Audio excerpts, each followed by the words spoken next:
Qui n'a jamais reçu ce genre d'email, hein? Celui qui fait monter le stress d'un coup, qui parle d'un problème urgent avec un de nos comptes.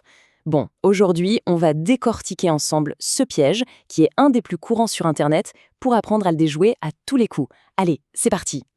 Et voilà, ça commence quasiment toujours comme ça.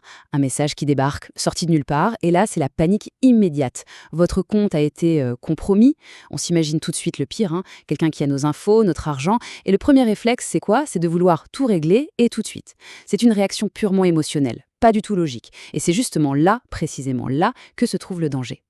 C'est vraiment là que tout se joue. Parce que cette réaction instinctive, eh bien, c'est exactement là-dessus que comptent les arnaqueurs.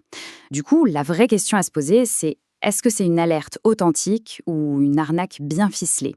Et surtout, comment on fait la différence? C'est ça qu'on va regarder ensemble. Bon, première étape, c'est de bien comprendre le mécanisme de ce piège en ligne.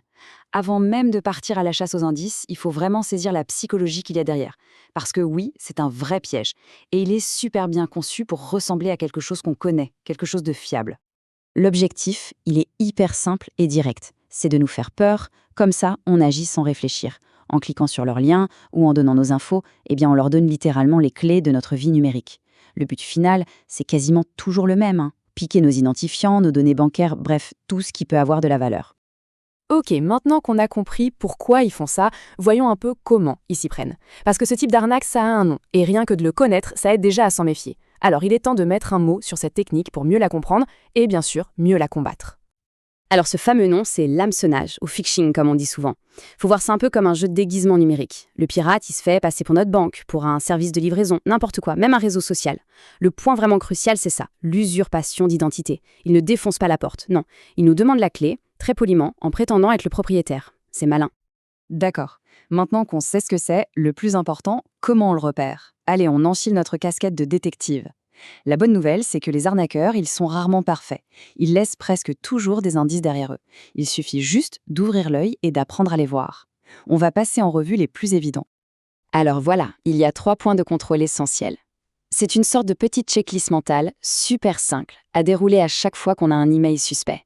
C'est rapide et vous allez voir, c'est incroyablement efficace. Allez, on regarde ça en détail. Premier signe, et souvent le plus facile à repérer, les fautes.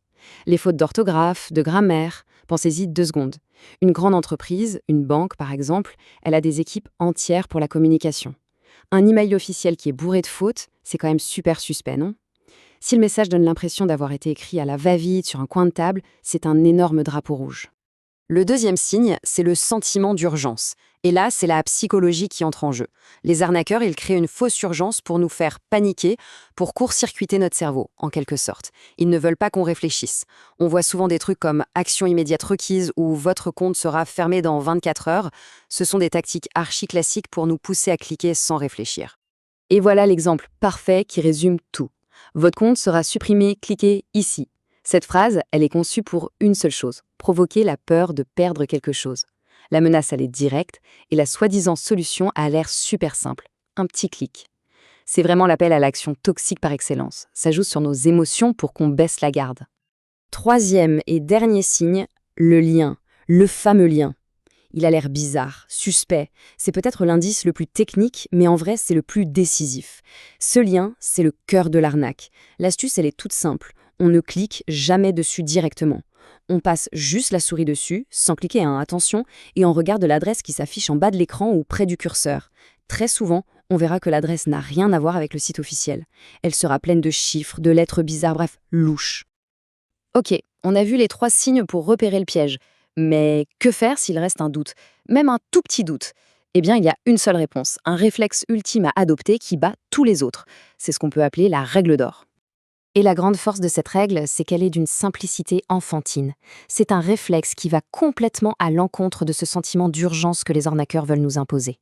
Ça ne demande aucune connaissance technique, juste une simple action. Ou, pour être plus précis, une non-action. Là voilà, c'est ça, la règle d'or. Aussi simple que ça, ne jamais cliquer. Point. Peu importe si l'email a l'air vrai, peu importe le niveau de panique qu'il essaie de créer. S'il y a le moindre doute, on résiste. On ne clique pas. Mais alors, on fait quoi si l'alerte est peut-être vraie? La bonne procédure, la procédure de sécurité, elle est toute simple. D'abord, on ignore l'email, on ne le touche pas. Ensuite, on ouvre une nouvelle page dans son navigateur et on tape soi-même l'adresse du site officiel de la banque, du service, etc. Et enfin, une fois sur le vrai site, on se connecte à son compte. S'il y a un problème, un vrai, l'info sera là dans l'espace sécurisé. C'est vraiment la seule et unique façon d'être sûr à 100%. Et on termine là-dessus avec cette question. Parce qu'au fond, après tout ça, l'objectif, c'est de transformer cette information en un véritable réflexe. La prochaine fois qu'un message de ce genre, un message bien stressant, apparaît, quelle sera la première réaction ? La panique ou le souvenir de nos 3 signes et de la règle d'or ? Savoir identifier le piège, c'est vraiment le premier pas pour ne plus jamais tomber dedans.